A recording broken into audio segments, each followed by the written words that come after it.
All right. Really, things have gotten so bad that at times I sit back and I'm like, I don't want to laugh. I don't know how to express this feeling that things are just getting worse. It is just literally getting worse. Now, all of a sudden, the airline of recent, it has no insurance, as we know, Uganda Airlines. It has no warranty or guarantee. It has no management that is running it. CEO was fired. Some planes have been grounded for 1 month, missing spare parts. And now it has gotten worse to the fact that the airplanes are running out of fuel. I don't know. Okay, some people might say that, oh, those things happen in airlines. But I've never seen such things happen successively in 1 year, where the entire management of the airline is fired 1 year after launch, less than a year after launch, whereby an airplane has been bought, it's not even a year old, but some equipment called an intake is stolen out of the airline. The same airlines run out of fuel. I've never seen such a thing happen on any airline in just 1 year, even for the poorest of countries. But now there is this thing. As you can see that the airline has run out of fuel while in Tanzania. So according to Uganda Airlines Twitter, you see, the problem is that the government is unpopular. No one is going to support Museveni because everyone wants Museveni to fail. He has failed us for 35 years and he's still hanging on. And he doesn't listen to advice. He's the master and the commander. No one else has to say a word. It's only him. Now let him die in his own movie, like the saying goes. That let him do the things the way he does them, the military way, the army way, the Chijasi way, the Bush way. When you do things the Bush way, that's what happens. Uganda Airlines, why don't you just go to bed? Why don't you just sell the airlines? We spent over 580 million Ugandan shillings on those so-called planes, but they cannot even transport 5 people. A friend of mine told me he was from that route from Dar es Salaam to Kampala, and the aircraft was almost half empty. Not almost, but it was half empty. Now, without prejudice, apology for delayed flight. Allow us to apologize for the prolonged delay at Julius Nyerere International Airport, Dar es Salaam, that occurred yesterday, 12 July 2021, on our flight UR 321. Our service was affected by a mix-up in delayed fuel delivery to the aircraft caused by our supplier in Dar es Salaam. We have taken up the matter with them to ensure a repeat of the same does not reoccur in future. We wish to assure you that this mishap does not define our day-to-day standards of service. Thank you for your continued support. Stay safe. Your supplier. Okay, that's funny. But you should also know that Tanzania also has an airline. So maybe you might have thought about these issues before you launched the airline. And you might have thought about these issues. I mean, you must cover your back. Like literally. You have no management, you have nothing. Why did they delay in supplying the fuel? Maybe you didn't pay. Because you're constrained in terms of money. The airline doesn't have money. It is losing money as much as it can, draining the entire economy. Just shut down, bro. I mean, just shut down the entire thing. It doesn't, before it gets worse. Now, according to the Monitor, passengers aboard Uganda Airlines plane were last evening delayed at Julius Nyerere for hours after it ran out of fuel. The airline said the delay was affected by a mix-up in delayed fuel delivery of the aircraft. That's the tweet we have read of the aircraft. So, That's the tweet we have read, right? Now, what is interesting is that they are claiming that the supply, look here, when there is a problem with the supplier in Ugandan stuff, it is always two things. Either either the government of Uganda has not paid the supplier for the previous fuel, or there is sabotage. You cannot tell me, because you cannot tell me that you cannot even get fuel on time. How do you plan for a journey and not plan for your fuel? It's just like someone, like, because these people have if there is really a contract for them to supply the fuel. In fact, I'm going because Uganda Airlines and oil interests me so much in Uganda. So you cannot tell me that, oh, okay, if it was Museveni's plane, how come Museveni's plane has never delayed because of lack of fuel? And you want to tell me a national carrier, right? A year later, it is now running the same problems? It is not possible. Ladies and gentlemen, these things happen to other airlines, but once in a while, whereby they are delayed in terms of fuel, they are not given fuel and things of that sort.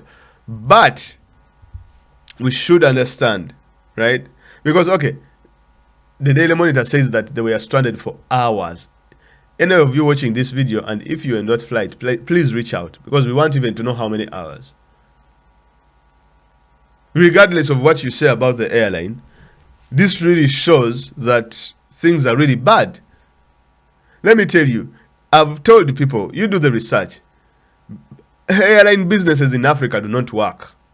They don't work because African countries want to use airlines as a political tool, just to show people that these are the achievements we have made.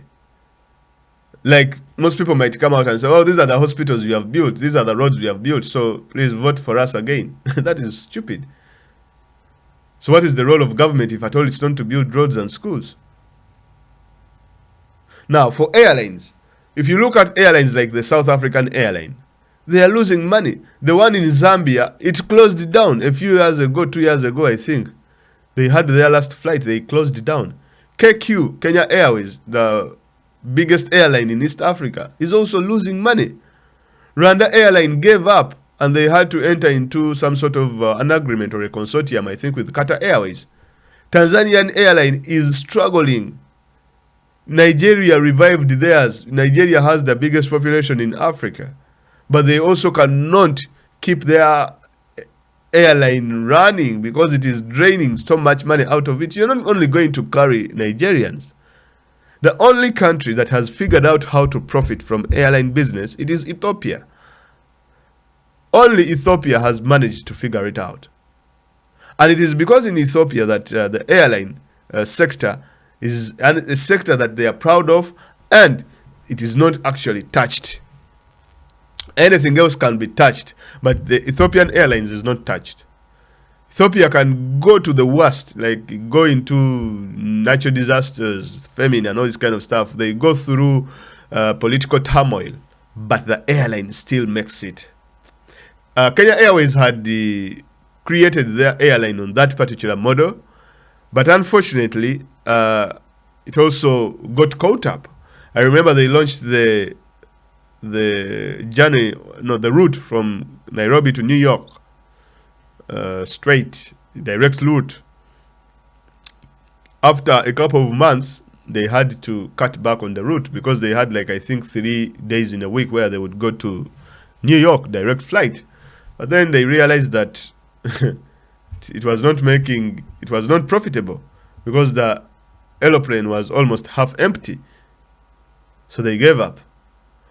Even here, when you come to Europe, that's why we have what we call budget airlines. If you go and read about these airlines, how they operate and why they design the seats the way they design, why in budget airlines they don't even give out food. These things are really, really fascinating and interesting in order for these airlines to make a profit. All these guys, the Ryanairs and all these whatever, Africa as a holiday destination, the only thing that they should do is have regional airlines. For example, you can have a regional airline in East Africa, West Africa, as well as these other regions. But you cannot have regional airlines when these people are fighting each other. When Ruto wants Museveni to be the dictator of East Africa, when Kagame is not dealing with Museveni, when Salva Kiir is beating his own people, the first people who should have supported Uganda Airlines, it is us, the Ugandans. And things like this, Uganda Airlines running out of fuel, they are very, very bad publicity. And that's why no one is going to be boarding it. People would rather opt for Kenya, who have been in business, Kenya Airways, who have been in business for a long time. Like, I literally wouldn't board Tanzanian Airlines. It was revived by John Pombe Magufuli as one of his achievements, but Tanzanian Airlines has drained the economy. And then you hear Uganda is going to launch a satellite. My God, it gets worse. We are even building cars. Really? Yet people are still dying of hunger in the country. People are looking for what to eat. Let us sell the airline and then get what to eat. We cannot accept such things happening. There you are. These guys, they ran out of fuel. You cannot explain that to me, that the airline is facing all these problems in just 1 year. If they had faced like a delay in fuel maybe last year as a one-off, I would understand.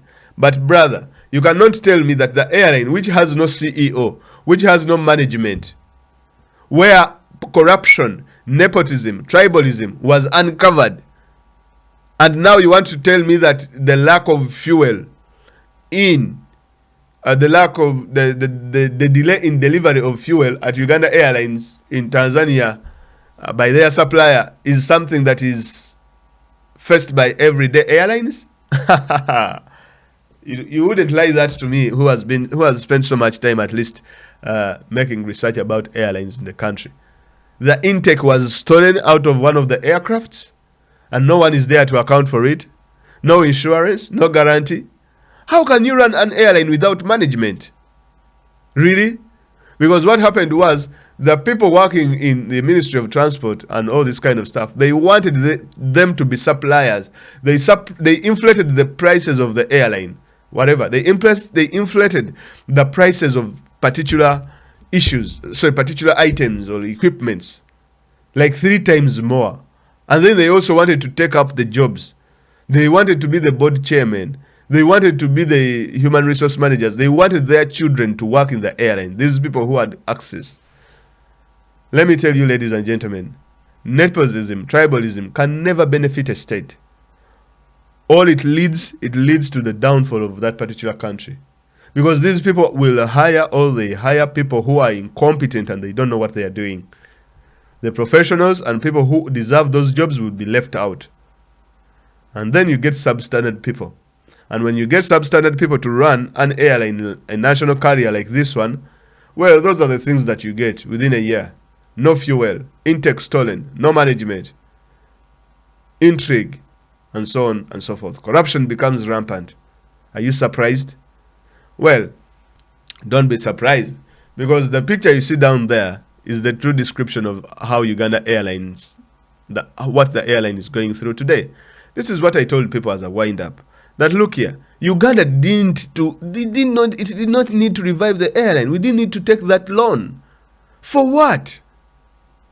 Why would you revive an airline? Really? We couldn't. It was not necessary. It is the same issue. I know people would come after me, but you couldn't even revive a railway. Like, you could have used that money maybe to revive the railway, but still, even at this juncture, I wouldn't revive the railway, because it will be, these guys will eat. They will eat it up, and even all the railway materials and what do you call those things? The iron bars and all that equipment used to build the railway. They will eat it. Too much sabotage. Okay, guys, thank you very much for listening. For those of you who are listening to me while you are about to board the Uganda Airlines, enjoy your flight. You should be aware that some airlines, some of the aircrafts, they don't have an intake, no management, and they run out of fuel on occasion. So Just so you know. All right, ladies and gentlemen, let's meet in the next one. Please subscribe and share the videos.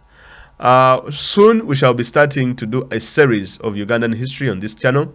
I'll be doing historical events that happened in our country before the coming of the Europeans and after the coming of the Europeans, trying to tackle the different tribes we have in Uganda, talking about our former leaders, talking about things like the Uganda's road to independence, talking about how, you know, the Ugandan constitutionalism in Uganda, how the first constitution was drafted, you know, those particular events, because I've realized that not so many people are covering those particular topics of Ugandan history, and I believe that by maybe being able to cover some of these topics, and for people get to know more about their country, and for outsiders to get to know more about Uganda, I'll approach these topics not in a biased way, but I'll approach them in a much coherent and be as much